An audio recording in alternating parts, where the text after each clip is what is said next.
I've been 30 years in the industry, and now I was feeling very nervous today, last 2 days. How do I do justification for someone like Mohandas Pai sir, introducing him, and will I do a good job? Believe me, last 3 days I didn't sleep well. But then I said, forget it. I'm not going to talk about all the achievements he has done. I'm going to tell very simplistic way, few things in my own style. So first of all, Padma Shri sir is here with us, very honored.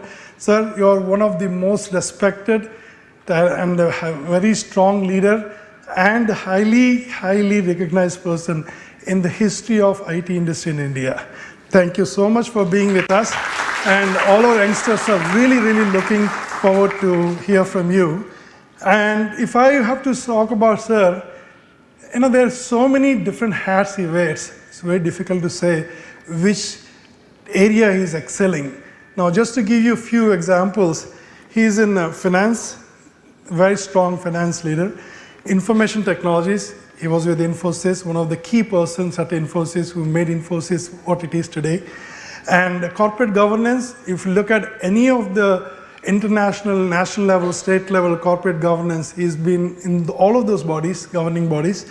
Education side, very strong contributor to the education side. At the Manipal Group, he's the chairman of the Manipal Group and he did quite a bit of work there. Tax reformations, whether it's the international, indirect, direct tax, and you probably have seen recently about angel tax, very strong about what is the right way of implementing the taxes. Venture capital is one of the early venture capitalists who has done a great service to India. And because of him, now we see this multiple VC funds in India. And then startups. Infosys had made a lot of millionaires, but not many of them has given back to the system. The way giving back to the system is different ways. I think sir has been a very strong force in startup areas and contributing that. More importantly, which is very close to me, the philanthropy, he has done an excellent job. I'll talk about that.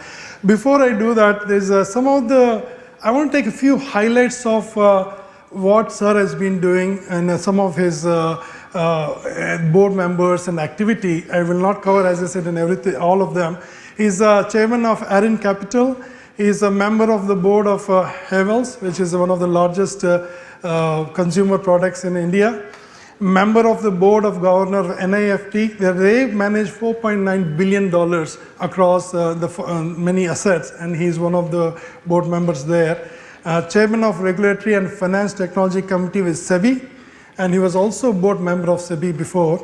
And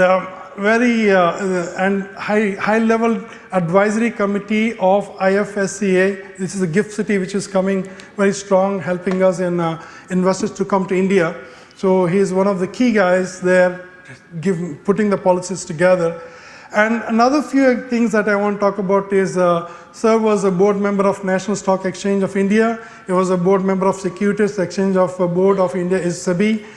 Investment committee member for SIDBI, which is a Small Industry Development Bank of India. They have about $1.8 billion fund, it's a fund of funds helping small industries in India. And likewise, there are many committees I can talk. I think we can at least say 3-4 hours to talk about different committees he is in. So I won't be doing justification to any of those by talking it. But what I really want to talk about is two things. One is sir's, my association with the sir. So if you look at it, my association, you have the picture here? You have a picture? Can you put the picture? So my association with the sir is 25, sir, I don't know if you remember this. I met you with Ranjan Pai in sometime in 2024 or 25 years back, when Ranjan was interested in investing in semiconductor.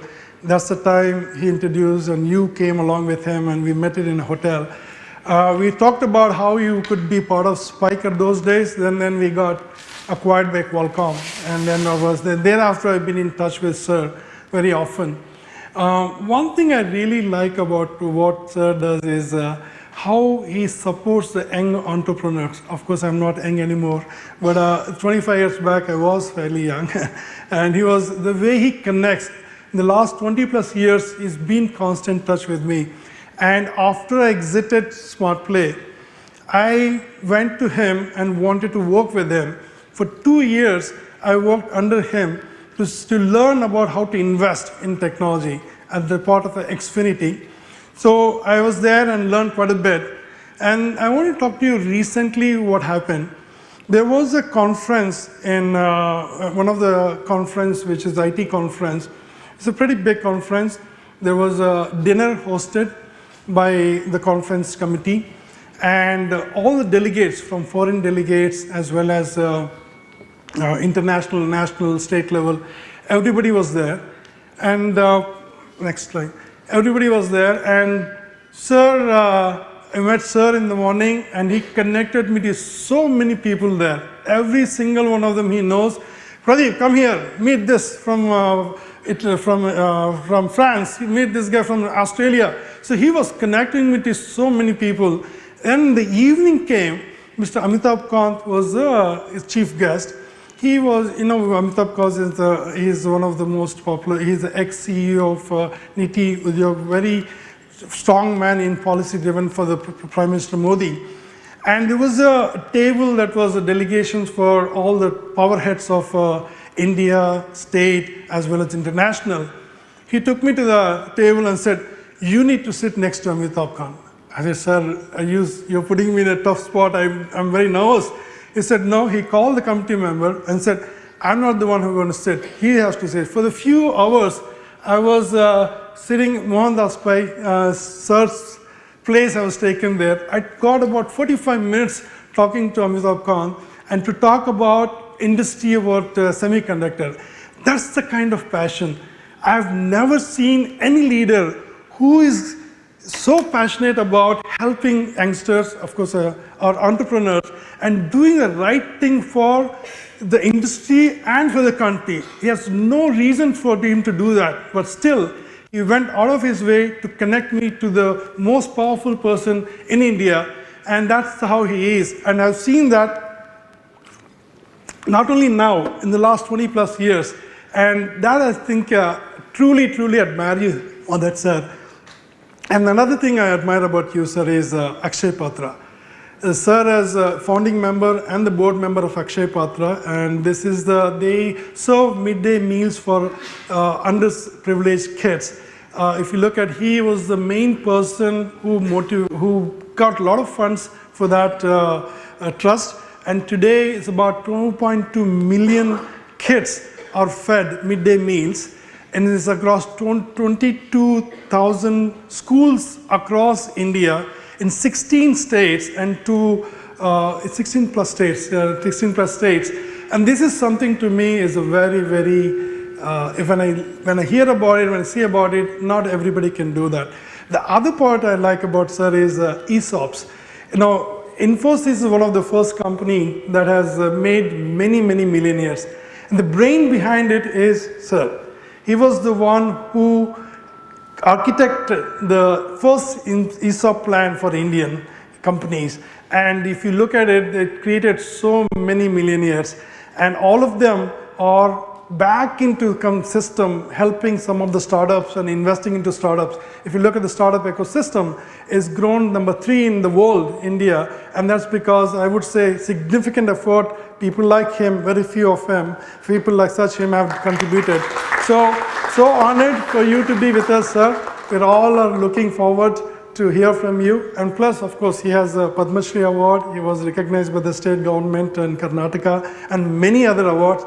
As I said, I won't be doing a list goes on and on and on. So instead of talking about that, we are very eagerly waiting to hear from you, sir. And thank you for obliging this and honoring it. It's a big, big honor for us.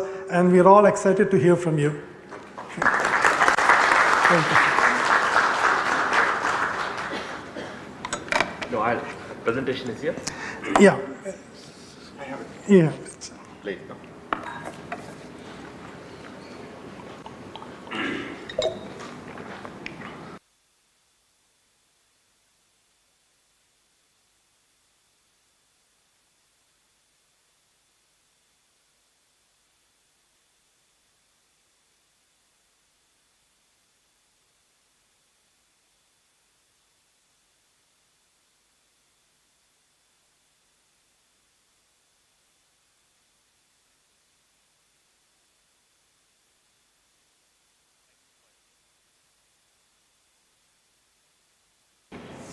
Thank you for inviting me. Thank you, Pradeep, for the kind words. I'm very happy to be here. I'm one of the people who admire Pradeep for being an entrepreneur and doing some extraordinary things and still continuing to do it, because I do believe. Finished? Keep it here. Make it the full screen. Okay.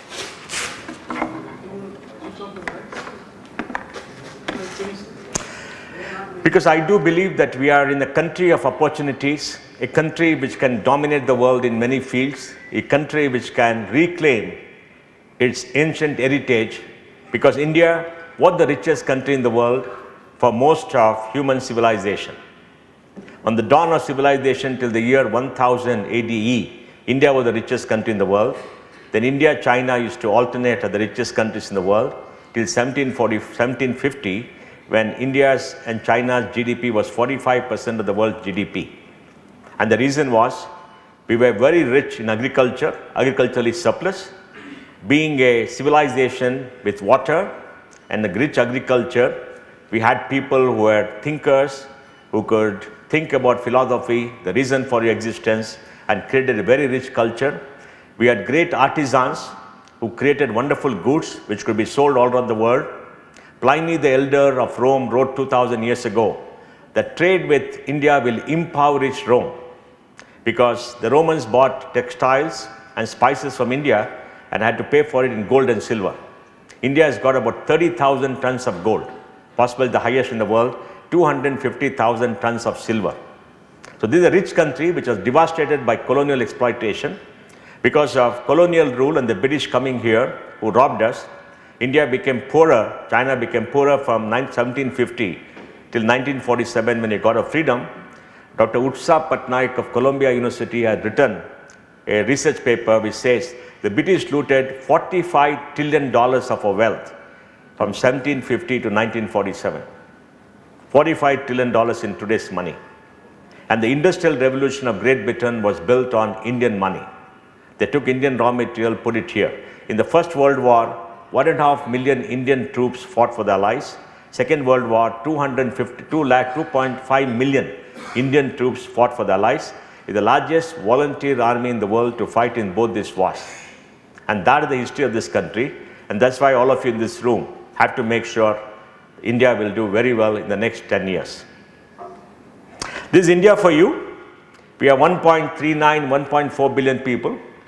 Population is not a problem. We are only growing at 0.8%. The whole of the south has fertility of 1.7. Tamil Nadu will start shrinking in its population by 2035. India's fertility is about 2.0. For a country of India's size, we need about 2.3 to make sure there's enough people to replace.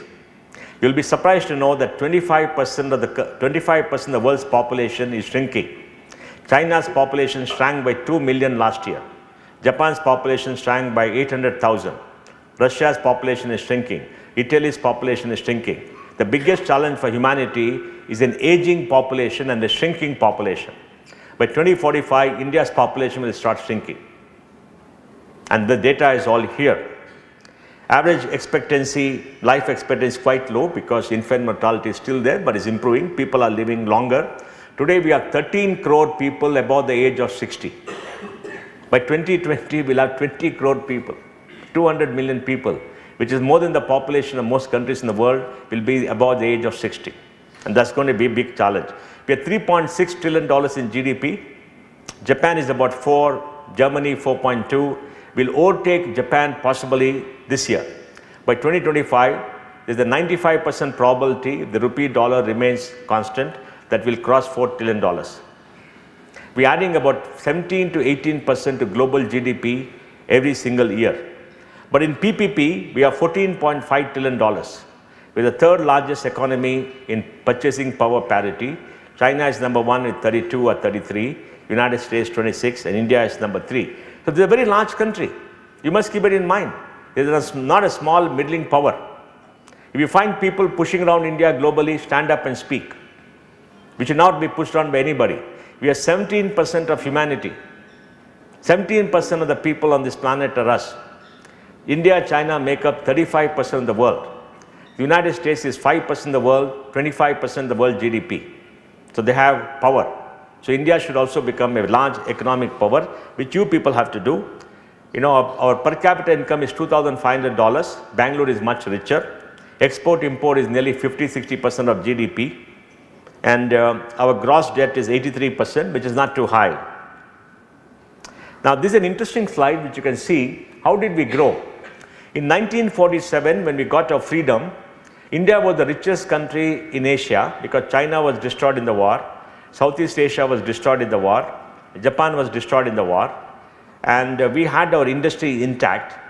And Great Britain owed us 1.5 billion pounds for the war effort. They took our goods, didn't pay for it because they had no money. They didn't pay too much to our soldiers too. They paid only 1/5 of what they paid the British, the white man. And we were rich. At that point of time, India had a free market economy throughout her history. But Pandit Nehru, being educated in Harrow, following the Fabian School of Economics, which was socialist, brought in socialism to a country which never knew socialism. He brought in price control, he brought in license quota Raj, and he supported the public sector. There's nothing wrong with the public sector, but he suppressed private capital. And that created centralization of power, that created corruption that you see today, that created low growth, and we became poorer by 1980 compared to 1950. And I'll give you some data. Gandhiji has then said, "This desh mein sarkar vyapari hai, us desh mein janta bikari hai." We became bikaris because of bad policy. Why is that? When government runs business, you can't compete. They fix the rules. They shift everything. You'll be surprised. In the license quota Raj, they told you can manufacture 30,000 cars a year. If you manufacture 30,100, they criminally prosecuted you. It was crazy. It was terrible. From 1950 to 1980, we grew at 3.5% a year. Population grew 2.5%. Per capita income grew 1%. The world grew at 4.5%. Asia grew at 6.5%. We became poorer in 1980 compared to 1950. So nobody respected India. If you've grown up in the 80s, nobody respected India. When you took your passport, they made you wait by the side. They looked down upon you. 80 to 90, we opened up a little bit. We grew at 5.5% a year, and the population grew at 2.25%, per capita income 3.25%. But debt grew from 20 billion in 80 to 80 billion by 1990. And 1990, we are broke. We had $5 billion. I don't know how many of you were born by 1990. Very few, right? So 1990, we are broke. We had only $5 billion of foreign exchange, 15 days of imports, and we opened up and we gave economic freedom to our people. 1991, when we opened up and gave economic freedom, I think in May 21st or something like that, that is the time when we got our freedom, economic freedom, not in 1947. And what happened? GDP grew from 275 billion in 91 to 3.6 trillion in 2023. That is 8.11% a year for 33 years. 8.11%. The only large country which has grown faster than us is China, which grew close to 10% for 40 years. GDP grew from 5.32 lakh crores to 296 lakh crores. That's the magic of giving economic freedom to the Indian people. And that's why every time government tries to oppress us, we must fight back. Because entrepreneurs came up, we got our freedom, we could raise capital in the markets. There was 175% duty on import of computers. 175%. And you had to get a license. And you had to go sit in Delhi outside the minister's office. Those are not good days. Now we are economically free, we are seeing growth. Of course, we have our challenges. Export-import has grown, and we invest $1 trillion a year in capital expenditure. 250 billion by government, and private sector and the household sector, the balance 750. There are only 3 countries in the world which which invest more than $1 trillion: China, the United States, and India. We have a savings of 29% of GDP, 31% of GDP is our investments. And if you look at people in college, 4.32 crore young people are in college.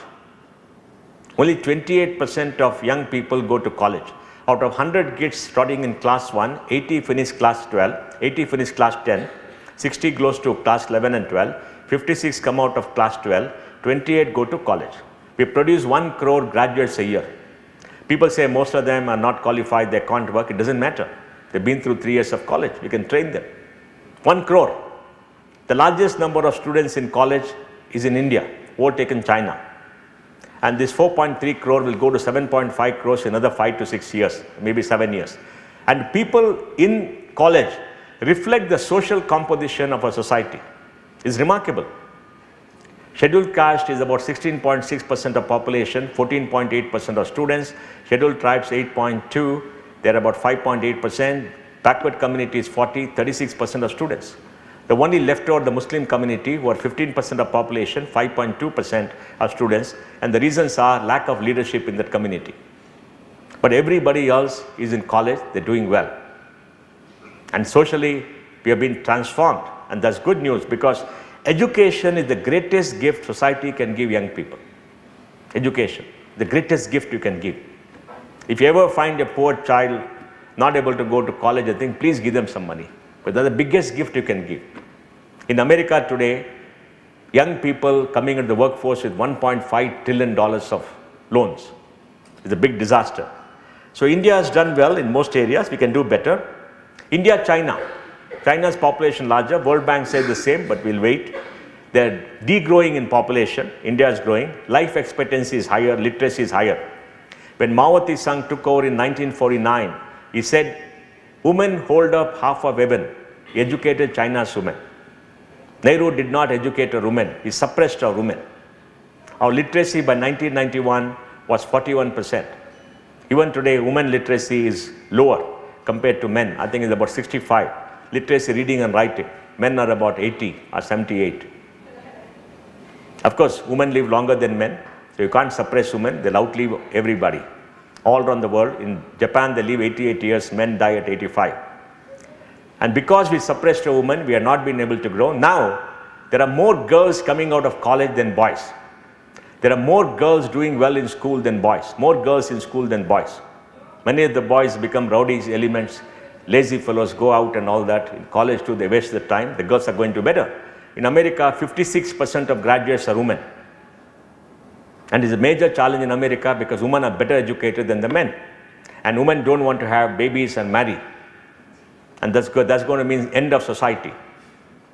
It is tragic, but that's the way it is because you oppress women for long. And we're seeing this social transformation happen in China and in India. In China, the effect is population is shrinking, and in India is going to happen, and that is irreversible. So we got to make the most of it. China is $35 trillion, $13,000.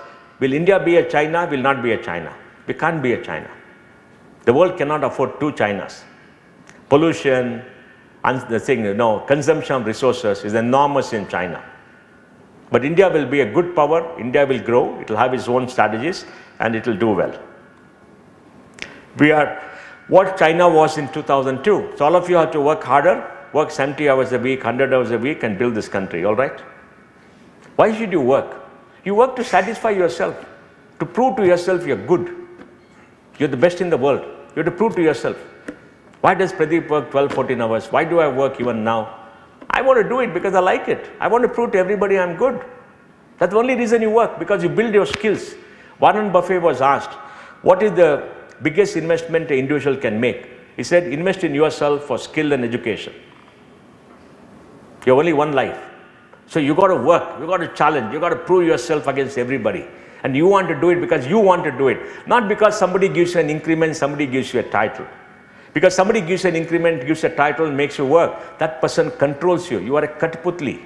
You are a puppet. Why should you be a puppet? Nobody can suppress a good person. The world is free for a good person to go anywhere if you are productive.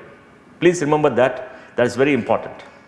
GDP growth, 8.2% last year. After COVID, we have grown very well. This year we'll grow at about 7.2, 7.3. The world is changing. You can see the GDP of the world. We are about $108 trillion by 2029, 126. US will grow 2.5%, Europe 1.5%, Japan will shrink, but we are being a little bit kind to them.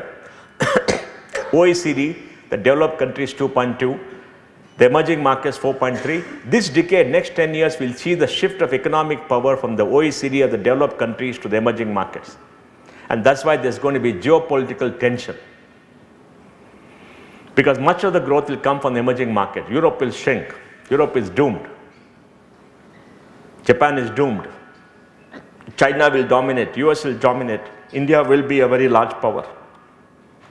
And the world is changing. You can see that India has the highest growth among all large countries.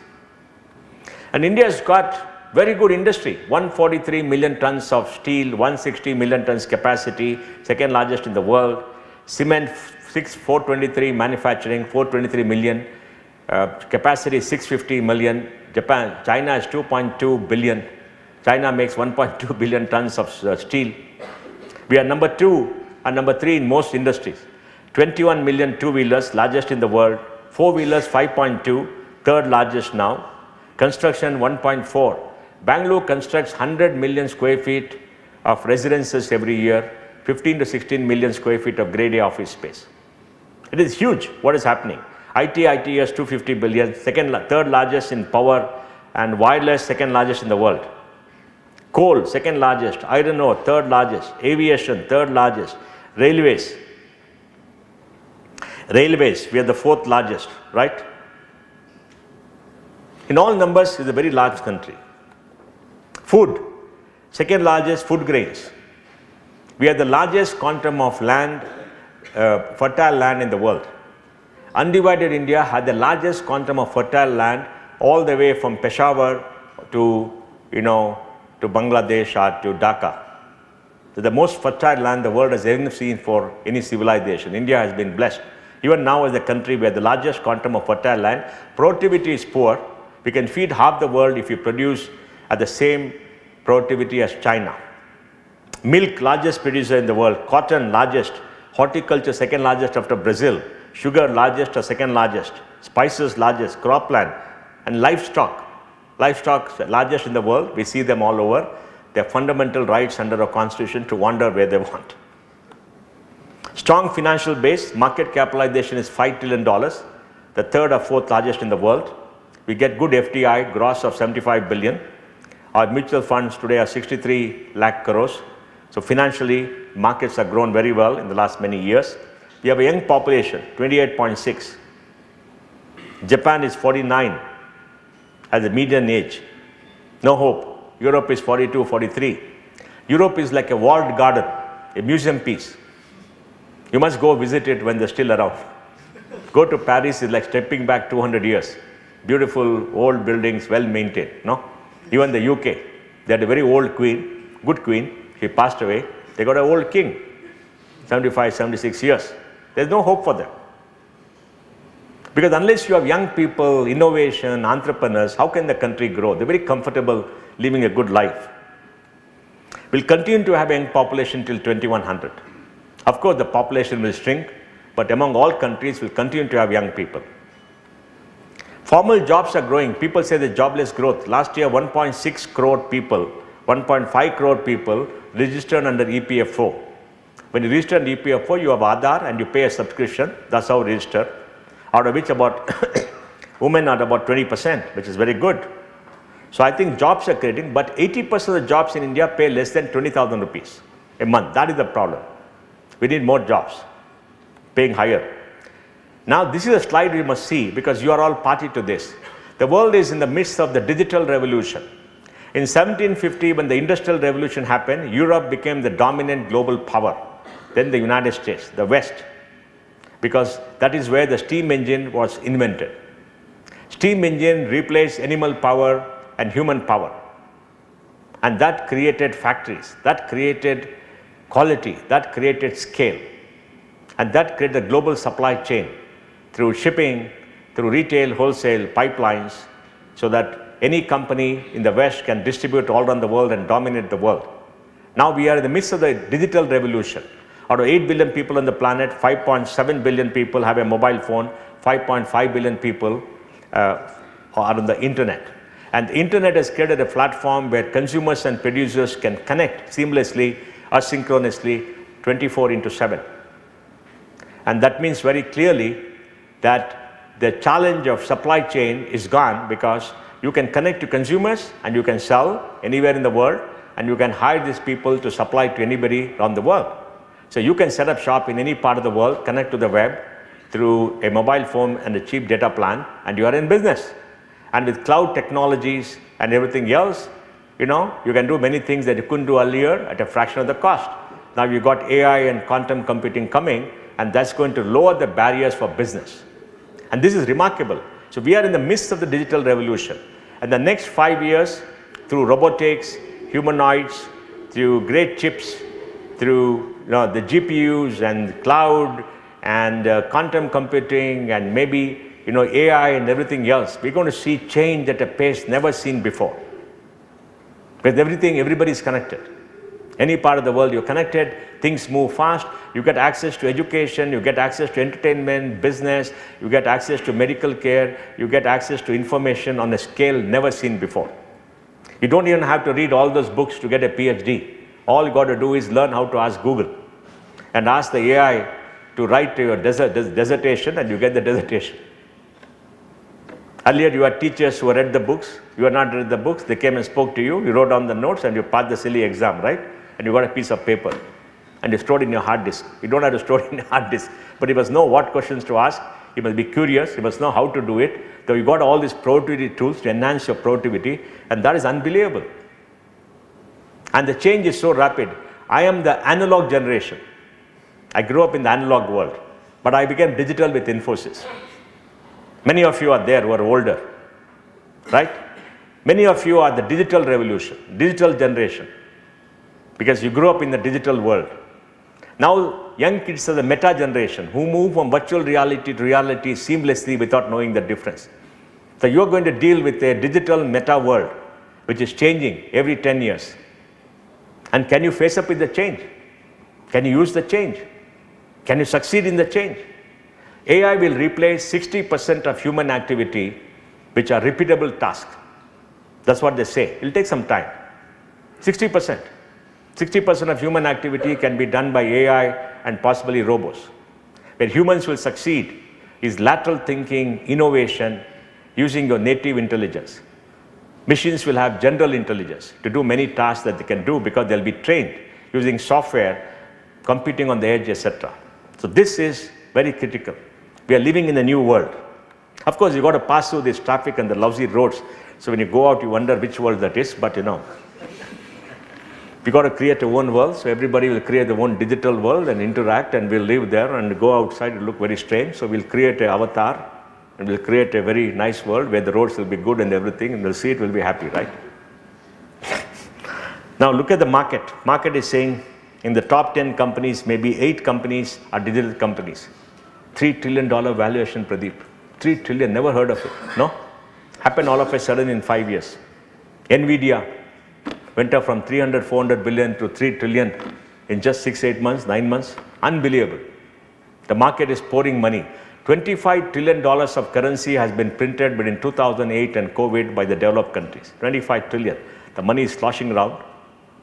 Not absorbed yet, but look at the market. Market is giving a message. And look at the size. And look at the companies, right? Tech eats the leaderboards. The most profitable companies are becoming tech. Apple, 500 billion revenue, 100 billion profit. Microsoft, 85 billion profit. Google, 80 billion profit, right? Of course, the Chinese banks are there. On the right-hand side, you can see how those giants have grown between 2005 and 2021, right? There's old data, but see the growth. And that is the industry you're all working in. The US runs the world's cloud, largest capacity for the cloud. India today has maybe 2,000 megawatts, 2 gigawatts, will go to 3 to 4 gigawatts in the next 3 to 4 years. Because India is building huge cloud systems. Because India is a large consumer of data and producer of data. But the US is there, China is there, India is there. There are only 3 digital powers in the world: United States, China, and India.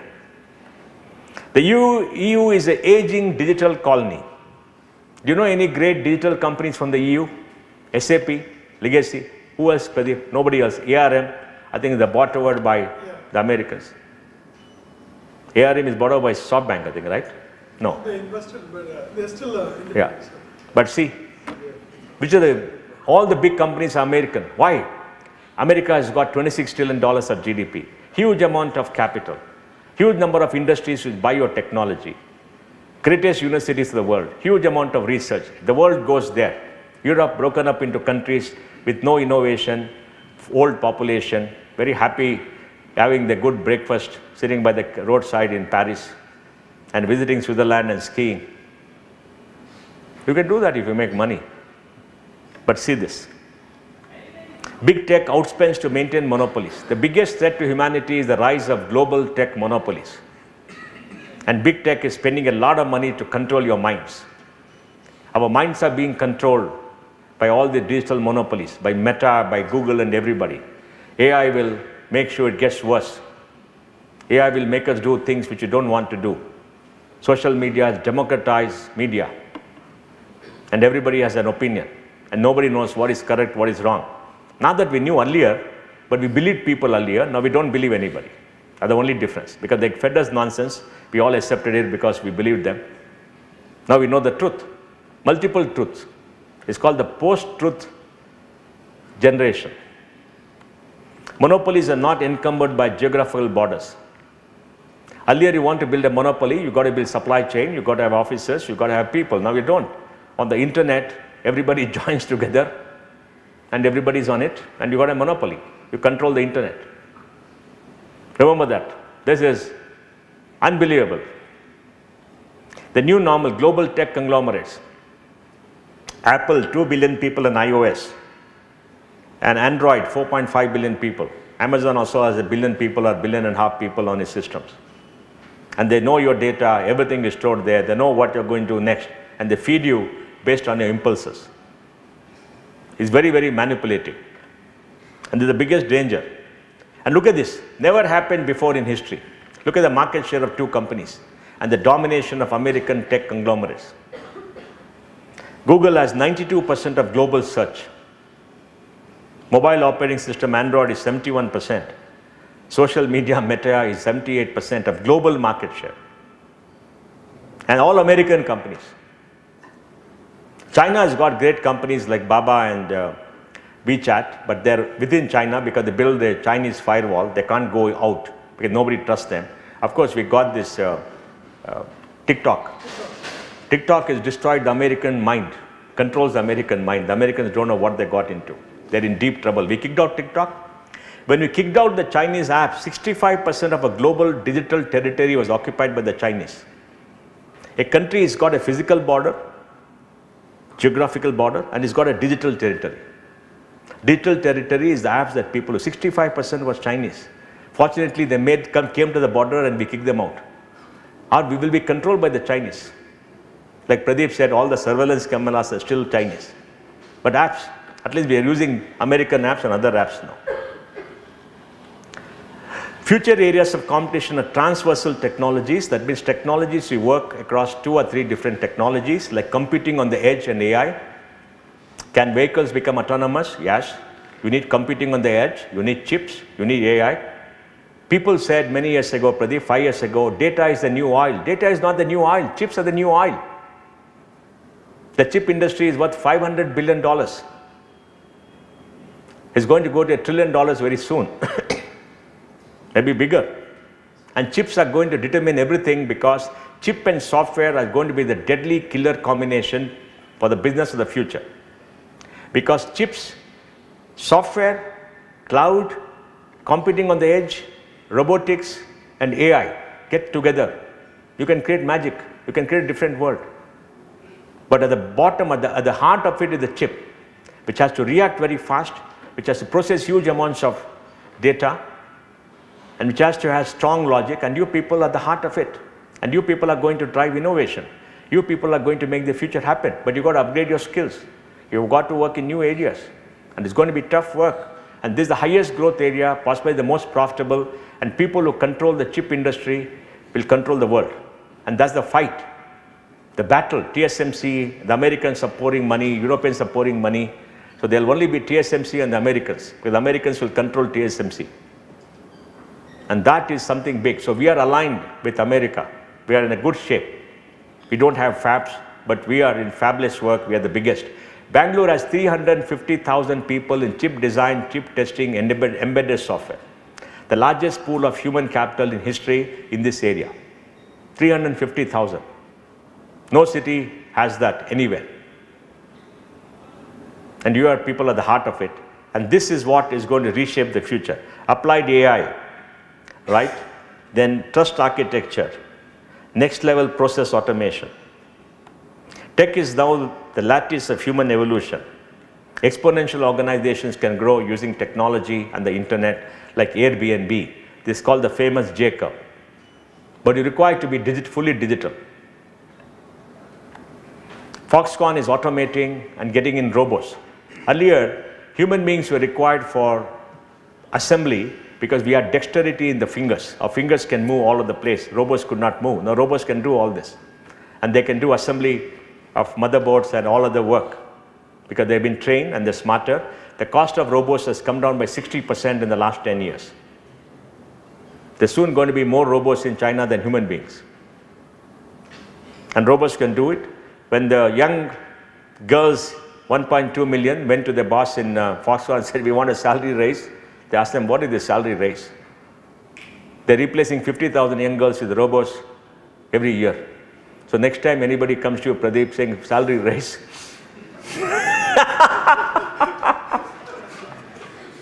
it's very exciting.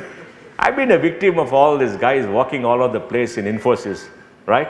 In 5 years, we hired 200,000 people and trained 250,000 people in 5 years.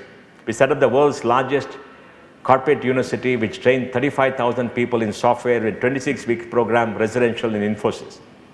Third largest in the world for any country after the United States and China. It's a weapon of mass job destruction in the US. We set up all that, and I was the chairman of the BPO company, and I told my people, a BPO is like an airport. People come in and go out all the time. The key is to keep them long enough in the place to earn some money. 45% attrition, 50% attrition. Just imagine, Pradeep, you have all these robots doing work and the AI doing all the work. Scary, no? People require a scare in Bangalore. They're shifting too many jobs, right? So, Pradeep. So, unfortunately, all our guys do the job what you're asking. Of course, you are an exception, Pradeep. No, you are an exception, Pradeep. But when freshers and all join you, just put in a slight word. There's the AI waiting for you, don't worry. You better work hard. So automation is key. It's going to improve human prosperity. It's going to help, but it's going to be a painful period. It happened in the US first, then India after 10 years. Because India, we still have to build the roads. We still have to build the cars. We got to build the houses. We got to clean our streets. We got to have restaurants. We got to cook. All the things we still have to do. We're not invested, right? Adidas is making shoes using 3D printing. Just imagine you design a shoe in Bangalore, you have 3D printing machines all over the world, you press a button, it starts printing out all the shoes. No manufacturing required, right? Beautiful, isn't it? 3D printing. Raytheon is creating exoskeletons to improve human strength. Wars in future are going to be fought by robots. Atlas can do a backflip and land on the feet. The robots can pick up something, pull something, push something, and they can run 60 kilometers. The cheetah, robo cheetah runs 60 kilometers. Soon we'll have a robo run 100 meters and beat a human being. Usain Bolt, I think he did 8.9 seconds. Will it happen? Maybe. No? It could happen, no? Implant chips. Can you plant chips into your brain? A human brain has 82 billion neurons. It works on weak electric currents. Everything is electric. Memory is stored. Memory is recalled. You can put the chips there, and when you think, the chip will translate into action. Elon Musk put a chip into a paralyzed person, and using that thought, they could shift and move some things on the PC. The brain-machine interface. That's the next great frontier. And you guys are going to design the chip. The human brain is the most extraordinary piece of architecture in the world. Unbelievable capacity, unbelievable speed, lateral thinking, intelligence, everything that you have there. He's got storage, he's got memory, he's got recall, he's got networks, he's got connections. It works. We don't use much of it. Maybe we'll use more of it. And then ultimate designer babies. Can you make a baby in the womb, use CRISPR technology to change the DNA? China did that. It's told that 2 or 3 babies were created where the DNA was changed. The whole story, Pradeep, of George Bernard Shaw and Anna Pavlova. Anna Pavlova was the most famous ballerina in the world. So Anna met George and said, George, if we marry and have a baby together, it'll be wonderful, isn't it? My beauty and your brains. Then George said, what happens if it has your brains and my beauty? So this is unbelievable, but shouldn't happen. There are some things we must make sure technology doesn't touch. Some things. We want those small, cuddly things. No? Small children. But so nice to play with and watch them grow. We don't want these robots. How far could it be in 25 years? 25 years, energy could be free. Imagine the world where energy is free, comes from solar all over the world. Imagine a world where there's unlimited energy by nuclear fusion. France had a nuclear fusion, but next year they're supposed to create more energy than earlier. They pushed it back by 4 to 5 years because they need more time. Nuclear fusion could be the thing, small nuclear fusion reactors, and solar energy and storage. Solar energy is almost unlimited and cost will come down. Now it costs about 2 rupees 75 paisa, 3 rupees 20 paisa per unit. Can there be unlimited thing? Yes. Energy could be free. Expertise will be free. I don't know what will happen. 25 years. 25 long time. I don't know how many of us are going to be here, but it's good to dream. You will have robots teaching children, chatbots giving them education, giving them health, robots nursing people, controlling their medicine, doing everything that human beings want. You will have companions. The robo is the highest selling domestic utensil in Japan because you're lonely, you're living longer, you're alone, nobody there. You start talking to a robo and the robot talks back to you. Robo will make tea for you, close your hole, take care of you, clean your place, make tea for you. What else are you going to do? There are no people left, right? Labor will be free. Every mundane task will have robots doing it. Construction, everything else. Possible? Well, you have to do it. Think about it. Travel will be faster and autonomous. You go on a mobile, call a car, it will come, they'll be floating all around, you get inside, it will take you wherever it is, pay by UPI and done. Don't have to own a car, don't have traffic problems, don't have parking problems. No? Unbelievable, right? And can you travel faster than sound? Difficult, there's a sound barrier, but it could happen. Every human being will be a programmer. Can you program just by thinking in natural language? Yes. Natural language processing and software is coming up now. Many things are being done. The machine will understand natural processing. With AI, I think you can ask them to write a small program, right? Now, will it become bigger? Could be, but it takes time. But the good thing for all of us is because there's a lot of legacy. Big banks have 10, 12 data, 10, 12 pools of data which are not linked to each other. They're crappy. They have to work together. All that has to be cleaned up before you get AI. AI agents will spam the internet. There'll be chatbots and AI agents all over the place helping you. So Pradeep hires you, make sure you get a good salary, and you have create your own chatbots and tell the chatbots to write all the code, and they can go see a movie and come back, and everything will be ready for you. Don't tell Pradeep what you're doing. Right? Just imagine this world. Wars will be fought with AI and robots. Like you fight, like you do games today. Wars will be like games. They'll all play games with each other. Can it happen? Maybe. Who knows? It'll be exciting, right? Creators and gamers will be AI first. When somebody comes on a TV screen, we don't know whether he's a chatbot or an AI or whatever it is. Right? It's all virtual. Humans and machines will integrate. That means machines will work when you think about them. You can connect through your brain directly. Don't require any interface. Health will involve daily augmentation. Human beings are designed to live up to 120 years. I don't know if that's true, that's what I'm told. What happens to the human body is at the age of 30, your cells don't reproduce at the same pace it happens before 30. That's why for cricketers, Pradeep, when you're 34, 35, you become slower. When Kapil Dev was bowling at 37, we saw him coming and flighting. In his mind, he's still bowling fast, but he's flighting. You saw Dravid when he went to the last tour to Australia, get bowled 4 times, but in bat and ball. Because when he sees the ball, his hand-leg coordination is a bit slower. Sehwag hitting that fellow, who that fellow? That Pakistani fellow? Shoaib Akhtar. For a 6. Ball goes there, boom, 6. After that, he couldn't do it. Because why? Eye, hand, leg coordination. Because the cells were there. The cells start degenerating. Now, can we regenerate?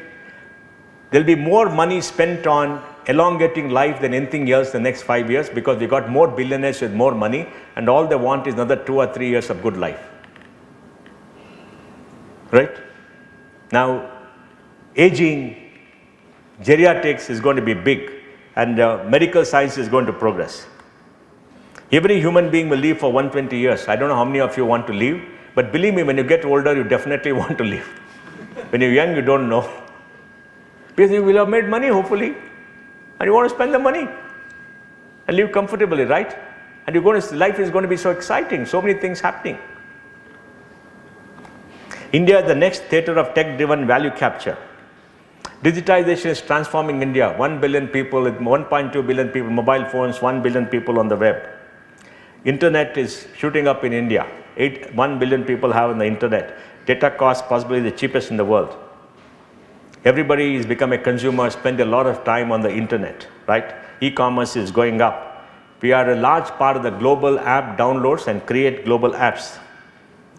Consumers in most of YouTube, Amazon, Indians are the largest users. That's a fantastic model. American dollar revenue and Indian costs and Indian subscribers, right? You get numbers and dollars there. Startup system will create a $10 trillion economy in India. Third largest in the world, 138,000 startups, 22,000 funded, who already created $550 billion plus of value. This is huge. Third largest ecosystem in the world. On the bits of a, on the back of a software industry, the data a little bit wrong, is not 320 billion, it should be 220 billion. $220 billion export, $254 billion of revenue, 5.5 million people employed, 5.7 million. India is the third largest pool of software talent in the world. 5.7 million people in software exports, the 1.3 million local industry and startups, 7 million. America has 10 million. Out of the 5.7 million, 60% work for American companies. After 6 million working in America, 1 million are Indians staying there. Out of 10 million working in American companies, 4 million are Indians, out of which 3 million work in India for them. Bangalore has 2.5 million people in software. Bangalore has 1.2 crore population, 1.11 crore vehicles, 35 lakh cars, 65 lakh two-wheelers, and no roads. And it's going to get worse. And Bangalore has 25 lakh people working in software, 60,000 IT companies, 20,000 startups, 45 unicorns. The largest pool of tech talent in the world is in Bangalore. California has only 1.5 million. And Bangalore is hiring 150 to 200,000 people a year. There's so much of numbers. And this is the base. The top 10 software service companies in the world, out of the top 10 most valuable software service companies in the world, 5 are Indian, or the top 5, 3 are Indian. Of the 3.2 million employees working in the top 10, 2.3 million are Indians. 50% of global hiring in software, excluding China, are Indians. It's unbelievable. And by 2025, we'll have 200,000 startups employing 3.2 million people, 250 unicorns. Unicorns will happen when money starts coming in. Hopefully, it will start coming in. We got 115 or 116 unicorns now. We export more software than Saudi Arabia exports oil, with 1% of our working population. And this 220 million is expected to go to 220 billion, expected to go to 500 billion by 2030. May now go to 500, maybe 400, but it's growing. Startups raised $146 billion from 2014 to 24. We have accelerators, incubators, all kind of stuff. Bangalore is the base, 36-40%. Hyderabad Is there a city called Hyderabad? Somewhere in the Deccan, right? 3%. Chennai. Somewhere on the east coast, right? 4%. Bangalore, Bombay, Pune, Delhi. Amazing, right? So, this is huge. 116 unicorns created 350 billion, more than 350 Sunicorns.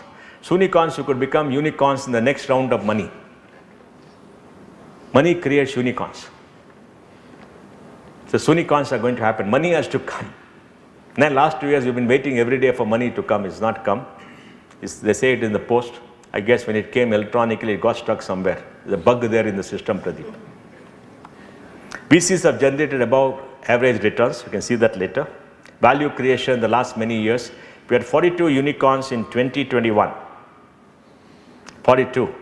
Because we got 42 billion. Next year we got 25 billion. Then we got 12 billion. We hope to have $1.5 billion of value for startups by 25-26. Next 2 years. We got a lot of deep tech companies. In Bangalore, every kid is starting a company saying he's doing AI.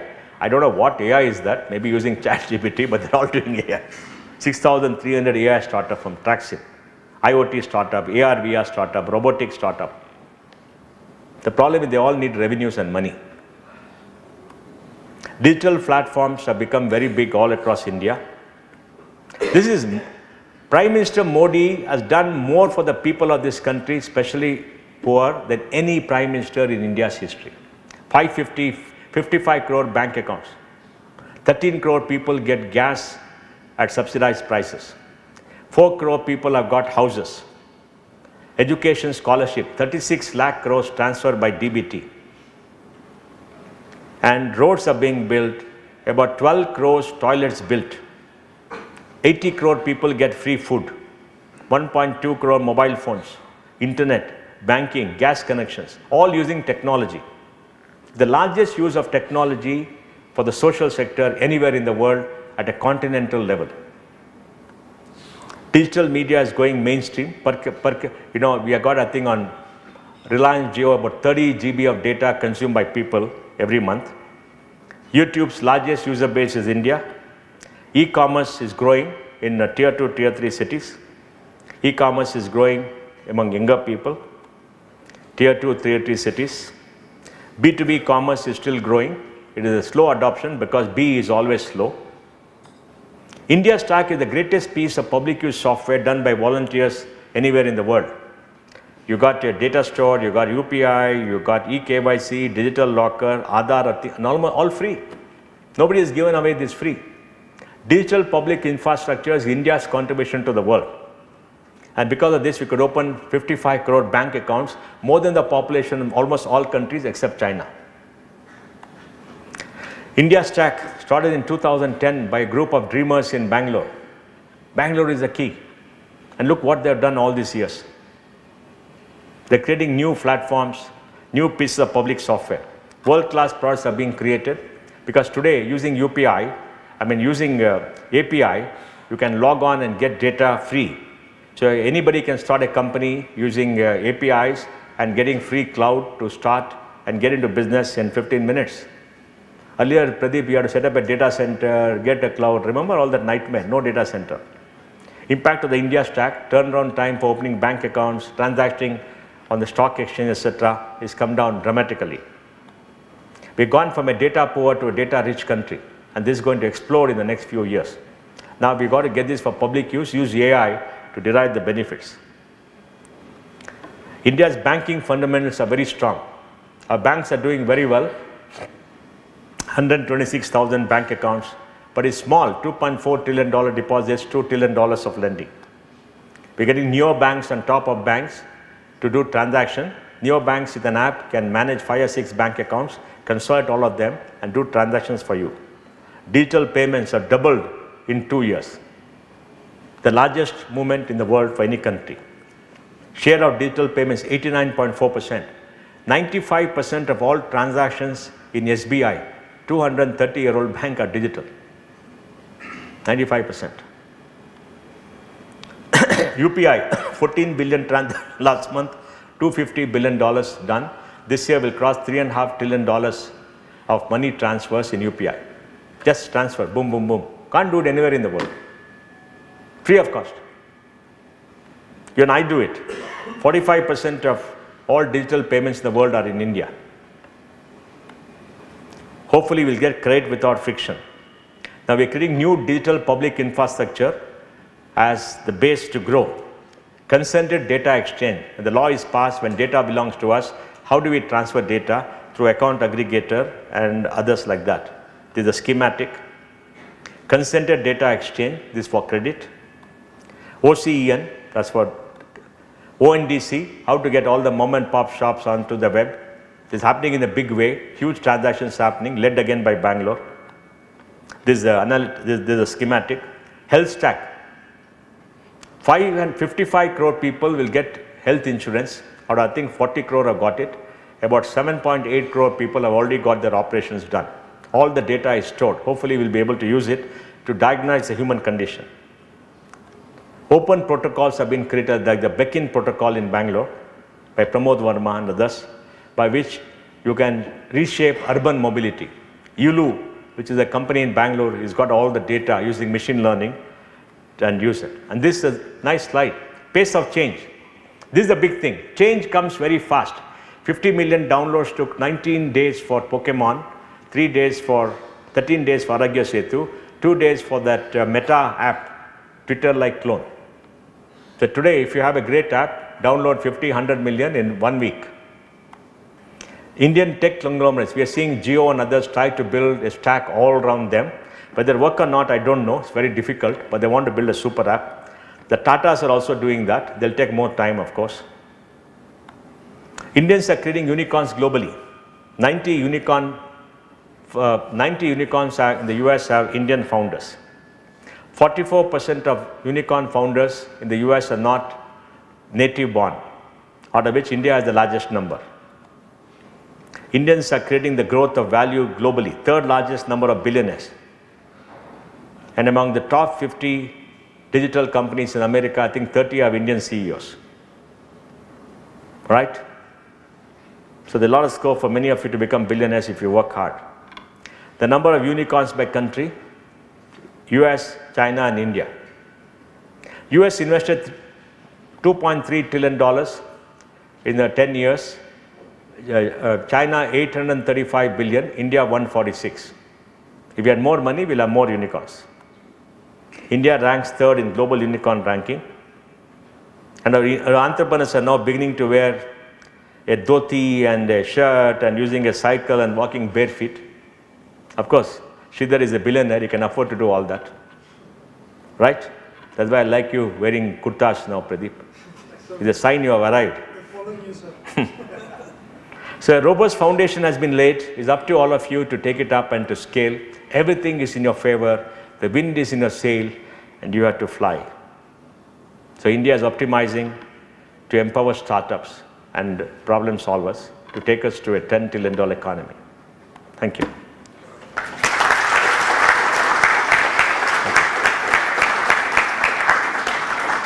Any questions?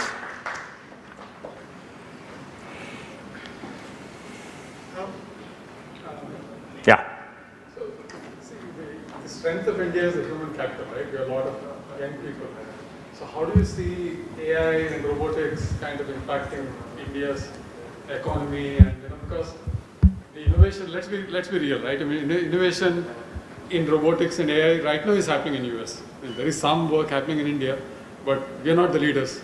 So, do you think there'll be problems that India will face much more? Look, my view is very clear about, we produce 2.5 crore babies a year for the last 30 years. Every year 2.5 crore people will attain the age of 21, come into the workforce. Last 2 years I think we only had 2.3 crore babies, and I think by 2030 we'll have 1.8 to 2, so it's coming down. But the people who were born in the 90s, in 2010, were coming in the workforce. 50 to 60% don't have jobs, don't have good jobs. They'll pass through the entire system without doing well. It's the lost generation. There's no hope. But India will be impacted significantly. So they will go through, but now the people who are coming into the workforce are better educated, more are getting young, more are getting jobs, and that generation will carry us through for the next 10, 15 years. You are true that AI is going to hurt job creation, but AI will make us more productive. And robotics are going to come and automate, they'll make us more productive and more competitive. Today in most industries, we are not getting people to work. In construction, we're not getting people. In road transport, we're not getting drivers. We're not getting so many people there. And we got a lot of people. Where are the people? They're all in the north. The south doesn't have young people and there. Now, if AI is used in big business globally, and you are an American company which wants to use AI, will you hire data scientists, AI specialists in America and experiment? Or you'll go to an Indian IT company and say, you are my vendor, why don't you use AI, showcase and create proof of concept for me? What will you do? You'll come here. That's it. We'll have more jobs. Because America is not producing enough AI scientists, enough people. They're getting people from outside, right? Yeah. The whites are not doing STEM. They're doing, gender studies and, work studies and all that nonsense, right? So it's going to happen. And Europe is almost gone. China is there, but Japan is shrinking. So the only place where AI can happen at scale to help enterprises change is going to be India. So we're going to benefit. Yes, after 8-10 years, we're going to see a decline. And that's going to be the time when possibly people coming in the workforce could be less. We'll be much, much richer. If we're $10 trillion in GDP by 2032, that'll be pretty good. So we got a short while where we have to ramp up and grow at the fastest pace possible. So next few years are very critical. Next 5 years are going to be more dramatic than the last 15 years. And we're going to see greater action. Yeah, anybody else? So I have a question for you, sir. It's more on a personal side. Your achievements are larger than life. And when I started looking at last 3 days, all the different committees you're in, at least a dozen or more in the most powerful committees at the international level, national level, and state level. How do you do this? I mean, having one job and one committee itself is hard for us to manage. And what's your secret? Pradeep, we have to be self-motivated. We have to be self-motivated to succeed in life. Part number one. That means you got to motivate yourself to do things better and better and set standards in whatever you do. When I joined Infosys in '94, Muthi told me, and he told everybody, and I took it to heart, we may not be the biggest, we have to be the best. So we set standards in everything in our industry. We were the first, we set standards. We took the pain, did it much better than anybody else. Nobody could follow us. And we had a great brand equity. We were at one point of time in 2022, quoted in the markets at 200 times EPS and 50 times revenues.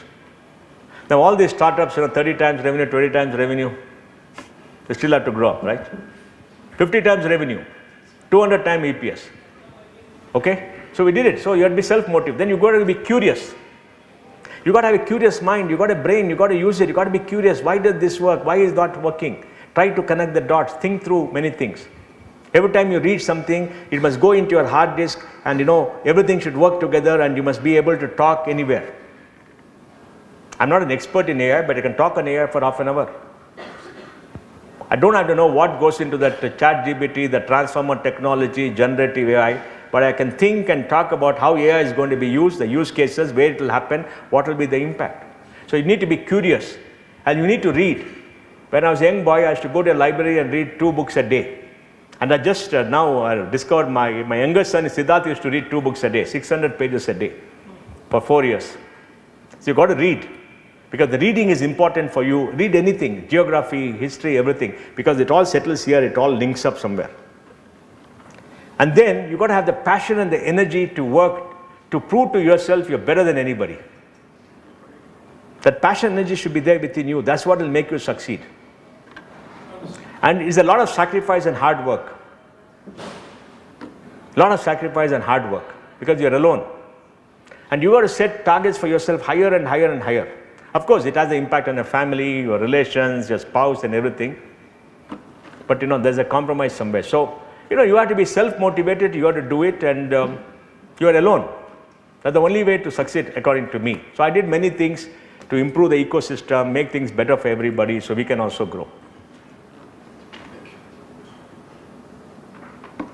Anybody else? Any lady now? Come on. You are all the future, rightly or wrongly. I feel sorry for the poor boys. Any questions? Yeah.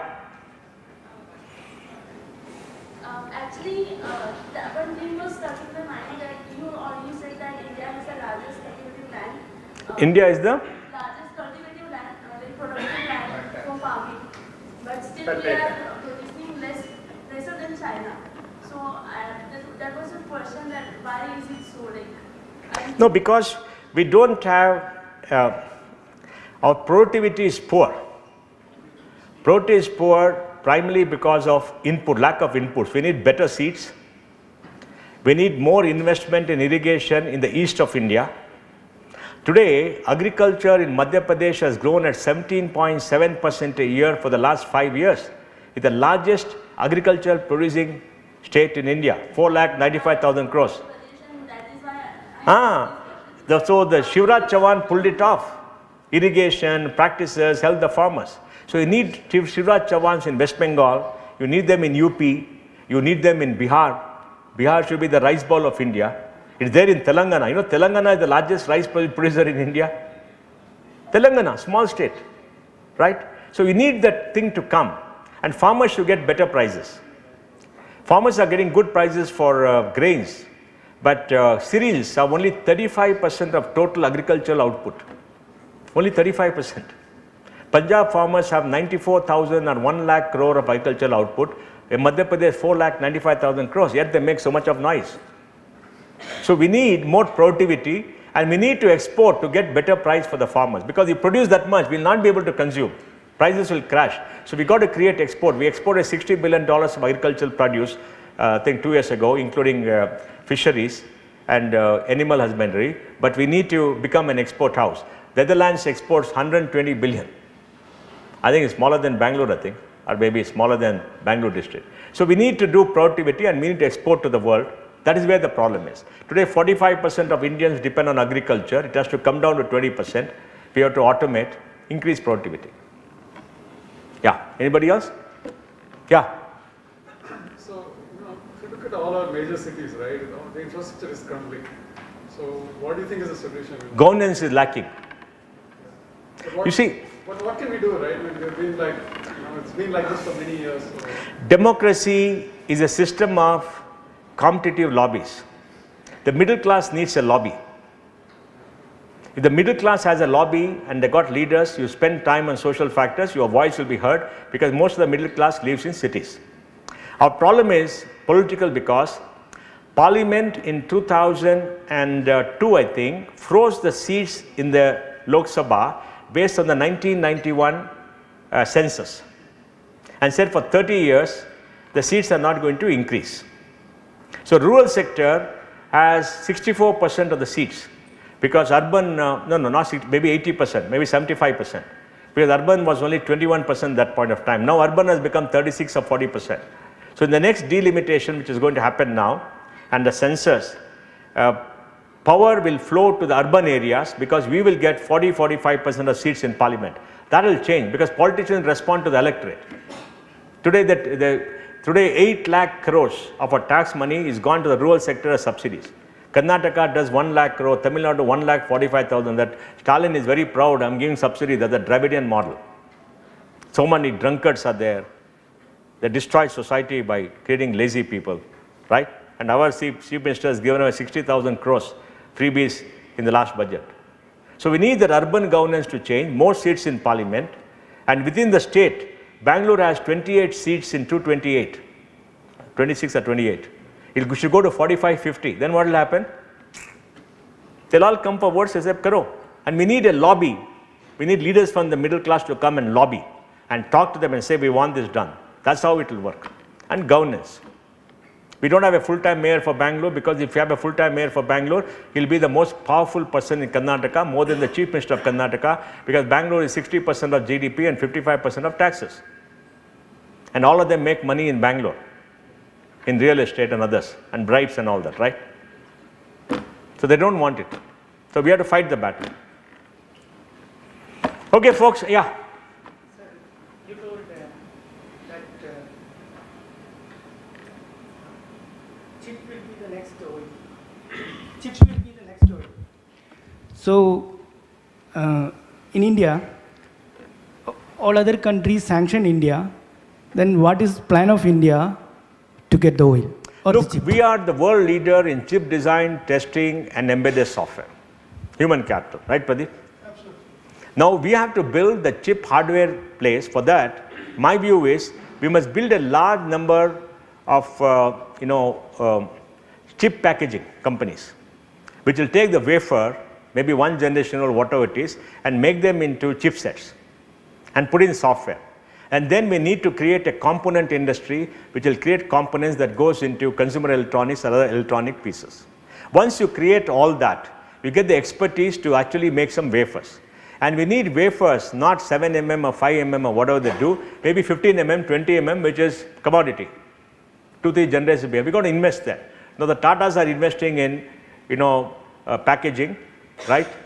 Now the packaging coming up by Micron in Gujarat. Hopefully more packaging factories come up. Now once you build all that in 3 to 4 years, we'll be coming to a level where we'll be 60-70% of where we want to be. And the China plus one will play to our strength. But will we going to have a fab being cutting edge? No, not for the next 10-15 years. So you do something 2-3 generations, yes. For that you need Panam.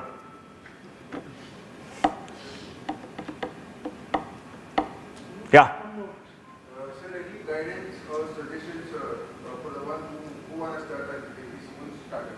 What is that? Any suggestion for someone who started his own startup? Yeah, suggestion is you got to have a great product. You got to have something that will disrupt people, whatever it is. It can't be a small point solution or a feature. It's got to be larger than that. Most people have features. They come and say, oh, ye karta hai, but what are the use? And then you got to build a team. Can't be a one-man show. You need a visionary, the founder. You need a hacker who will do technology. You need a hustler to sell because you got to get money. And you got to raise capital. And you got to work very hard, 14-15 hours a day to create a product to sell, market for 5-10 years.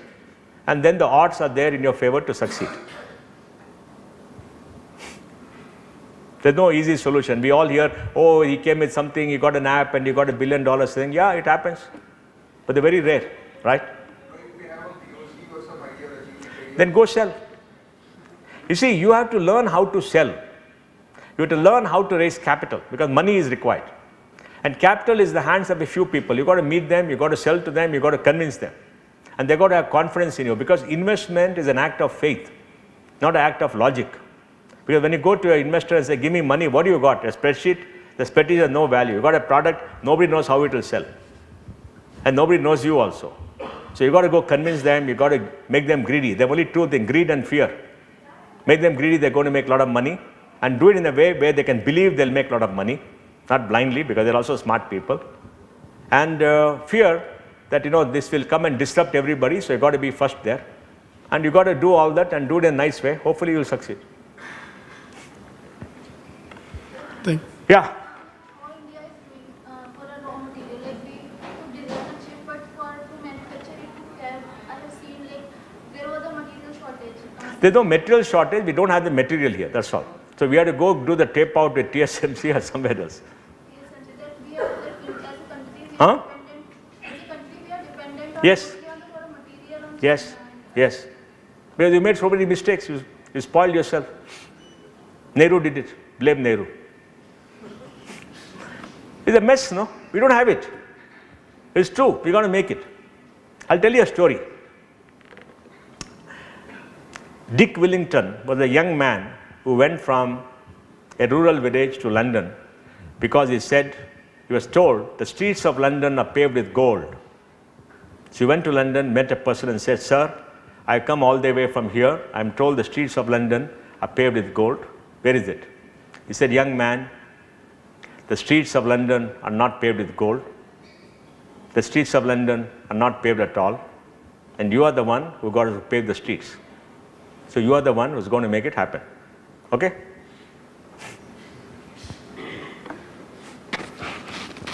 So Thank you, sir, for your wonderful talk. Now, again, when I was searching the web, it said India's celebrity speakers, and sir's name showed up in the first few names. So it was looking based on whatever you talked to us. For me, at least, it was a combination of Bahubali and Kalki, both movies. What happened and what the future is. Thank you very much for the inspiring talk. And if you look at it, sir, you said few things. Number one, India is going to be big. We are going to raise, our economy is going to be top 5 or top 3 in the next 20, 25 years. Next, you also said silicon is going to be the oil of the country, which is correct. And then AI is going to be the future. And if you look at everything we do, sir, you probably haven't seen as much. This is exactly we do. We have a semiconductor, 7-race semiconductor, which does custom silicon design. We have True Minds, which does embedded software and all the digital software stacks. We have a Yana, which does the systems. Once you have chips and software, how do we make a system together? On top of it, we have a Cirrus Race, which does all AI applications. So we are perfect the way we've aligned ourselves each for the future. And all the team members is one of the best in the industry. Qualcomm, Intel, you name it, all the great people that have come and joined us. We love to continue to collaborate with you and try to see how we can be part of your journey and in lifting of India to the next level, sir. Thank you, Pradeep. Thank you. Happy And, to, sir, happy we to have be a part of it. Thank small, you. on behalf of us, we have a small gift for you, sir. Thank you. And we would like to take one picture with a group picture, sir. Yeah, yeah. So somewhere, is it where, arrange outside or here? Outside, so just we'll go out and take one group picture and then followed with a lunch. Yeah. Thank you. Thank you, guys. Thank you. you.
Hello.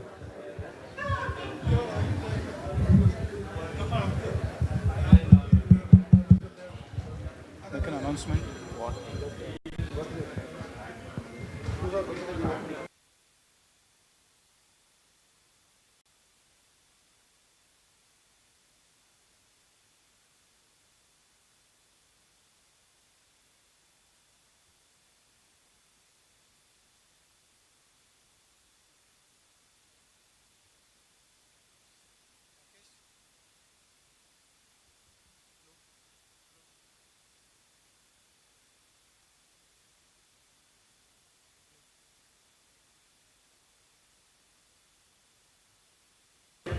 Hello.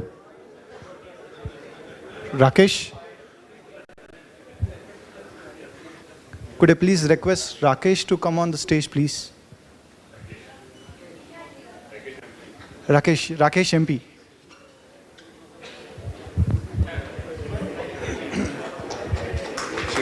You spell.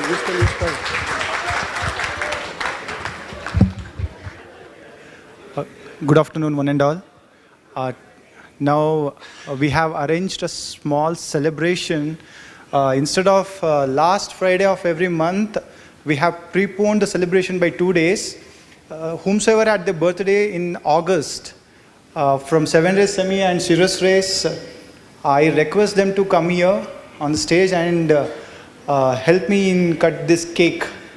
And True Minds also. And True Minds, yes, sorry, I forgot, True Minds. Who are from True Minds? Yeah, please. Please, sir, please. Who is from Cirrus Race? Who had their birthday? Hey, Sandeep.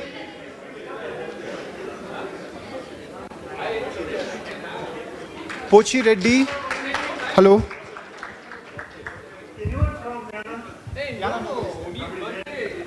Hi guys, I would request Pochi Reddy as well from 7 Race to join us.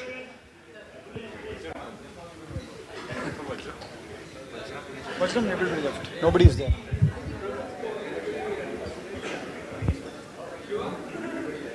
Is there anybody from Vajram Estates?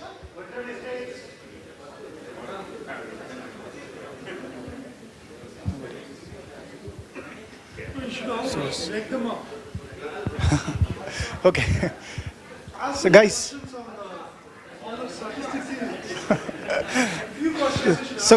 Guys, yes, now we have this.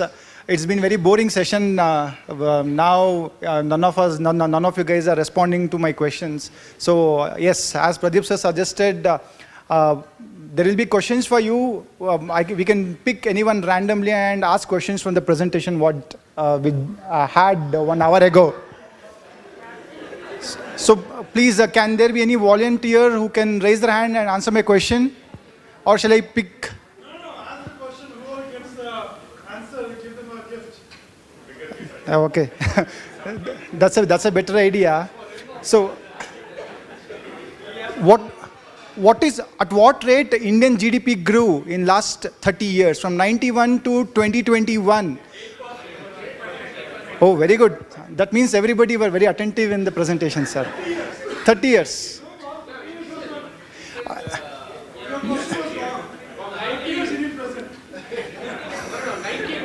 91 to 21. In fact, till date, 91 to 21.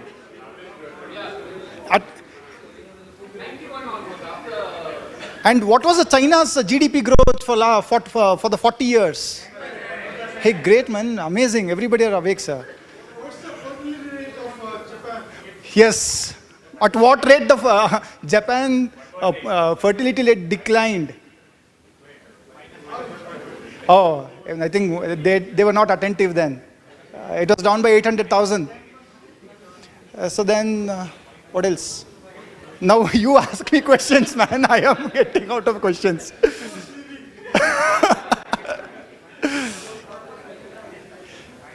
So yes, thank you for your active participation and making this event a grand success for us. This is a very proud moment for us. We have opened 7 Rays office and we are growing. This itself is the demonstration of how big is our team already, and we will grow even bigger. And next time, I don't think this venue would be a suitable place for us. We have to book a bigger place. I am very sure of that. And thank you team from True Minds, our esteemed leaders, Santosh, Abhijit, and Srinivasan sir for helping me out in listing out people, the top people from the True Minds team. And Cirrus Race, thank you Suraj. And again, coming to our team, 7 Race Semiconductors, thank you all. I would like to thank Priyesh, Raghu sir, and I see if I start naming, then I have to name everyone. Thank you everyone for making this event a grand success. So, and now we are planning to have this small celebration of our colleagues who all had their birthdays in month of August. I request them, Harsha, Eldo, Rakesh, Shrihari, Sandeep, and Poshi Reddy, please come here. Come stand here next to me, please. Stay close to the cake. Don't stay away. And before we even start, I would like to thank Pradeep sir. It was his idea. Every inch of today's program it was completely guided by him. Without him, this wouldn't have been possible. Sir, if we have made any mistakes in it, then please, a sincere pardon. I know his review is coming up just 2 days from now. So I will take your compliments, but that will be very separate from our review. Anyway, first of all, he has single-handedly handled this. Generally, it's an event like this, we need a lot of planning. Everything went well. There are a few things we need to improve on. We'll talk about it later.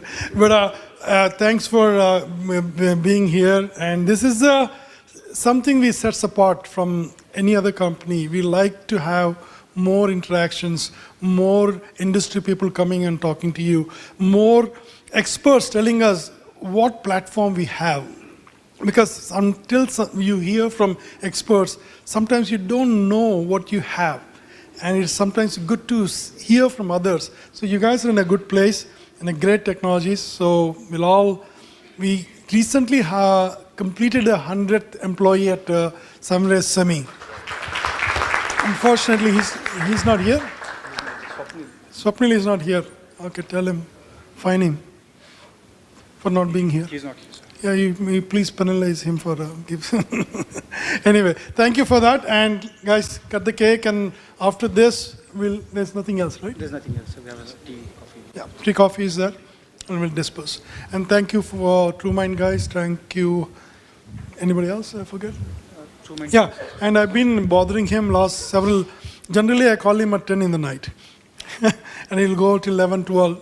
Again, morning at 5 in the morning. So he's been a great support for me. Without him, I don't think we would have many presentations and arrangements and everything single-handedly has done. You need some help also. Go and hire somebody. Thank you, Santosh.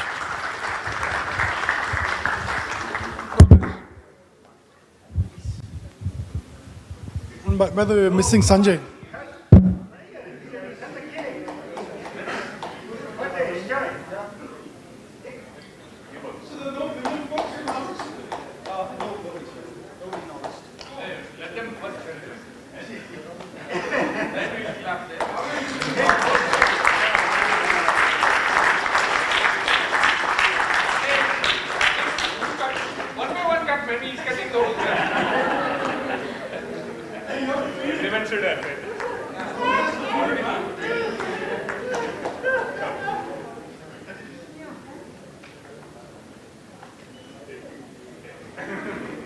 You also, at least 1 or 2 cuts you made.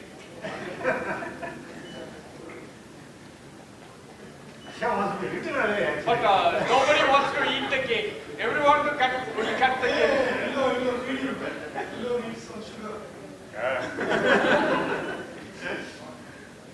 Hey, you really cut the cakes or you just messed up? Everybody seems to be cutting the Hey, have the cake. Yeah. Come. going to have a hit. One left.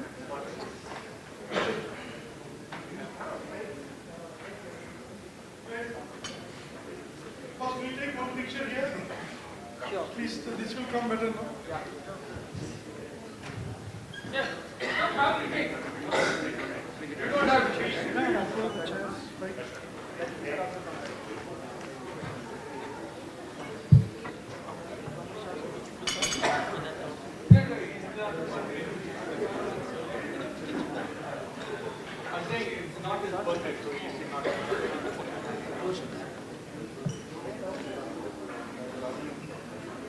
We'll arrange chairs in their group picture.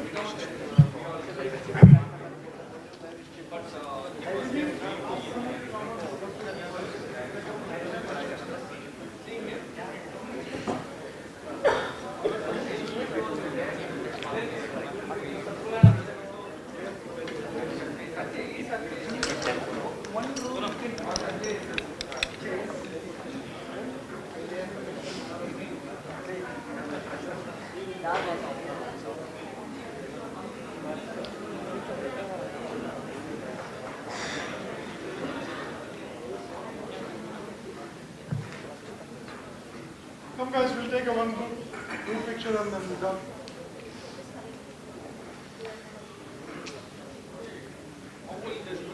All the ladies